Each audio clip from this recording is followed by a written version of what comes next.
Hola, en este video vamos a hablar sobre el idioma en el que se escribió el Nuevo Testamento. La mayor parte del Antiguo Testamento se escribió en hebreo, generalmente llamado hebreo antiguo, para distinguirlo del hebreo misaico y del moderno. Es un idioma restaurado artificialmente, usado por los rabinos en sus obras literarias. La expresión lengua hebrea, empleada por Lucas en Hechos 21:40 y 26:14, se refiere al arameo y no al hebreo. El arameo también era un idioma común hablado en los tiempos del Nuevo Testamento. Las expresiones bíblicas usadas en el idioma hablado por los israelitas del Antiguo Testamento son lengua de Canaán, o también en 2 de Reyes 18 encontramos que se menciona lenguaje de Judá. Entonces debemos entender esa diferencia, que en el Nuevo Testamento se hace referencia más al arameo y en el Antiguo Testamento al hebreo. Ahora, ¿qué es el hebreo? El hebreo es una rama de la gran familia de antiguos idiomas semíticos que se hablaban en Mesopotamia, en Siria, en Palestina y en Arabia. Una característica interesante con todos los idiomas semíticos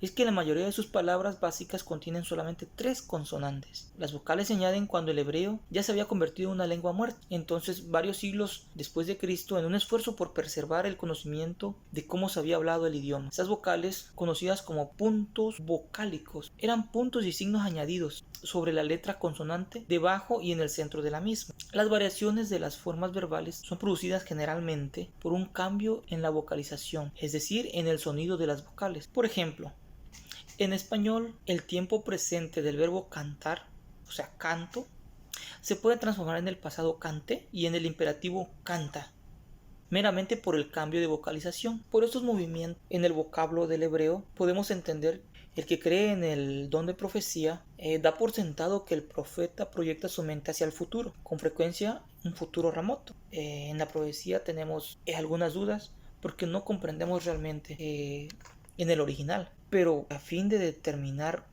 con cierto grado de exactitud el elemento temporal preciso de una declaración profética dada al lector, número 1, tener un concepto válido de la inspiración.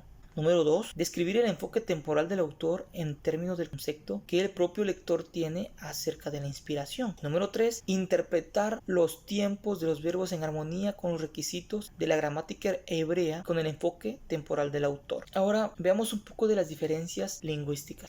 La existencia de diferencias lingüísticas eran muy diversas entre las tribus de Israel y eran bien conocidas en los tiempos bíblicos. Esto se sabe por el relato de los efraimitas que no podían articular un sonido consonante, la SH. Si recordamos, Jueces 12, 5 y 6 ejecutaron a algunos que se quisieron hacer pasar como pertenecientes a una tribu, y la prueba fue, a ver, digan Shibolet, pero ellos en su vocablo no tenían ese fonema, no tenían ese sonido y no podían pronunciar la SH. Entonces, cuando les preguntaron, digan Shibolet, ellos dijeron Sibolet y se dieron cuenta que no pertenecían a la tribu a la que ellos decían pertenecer. Sin embargo, en su conjunto, el hebreo del Antiguo Testamento muestra gran uniformidad. Son muy pequeñas las diferencias lingüísticas entre los primeros escritores y los posteriores. Bueno, como ya habíamos hablado de que este era un idioma antiguo, un hebreo antiguo, pues durante muchos siglos los judíos no se preocuparon por estudiar, por analizar el idioma hebreo, hasta que Orígenes y Jerónimo se empeñaron en aprender el hebreo y el hebreo antiguo. Conocer el hebreo original, aprenderlo, no nos garantiza entender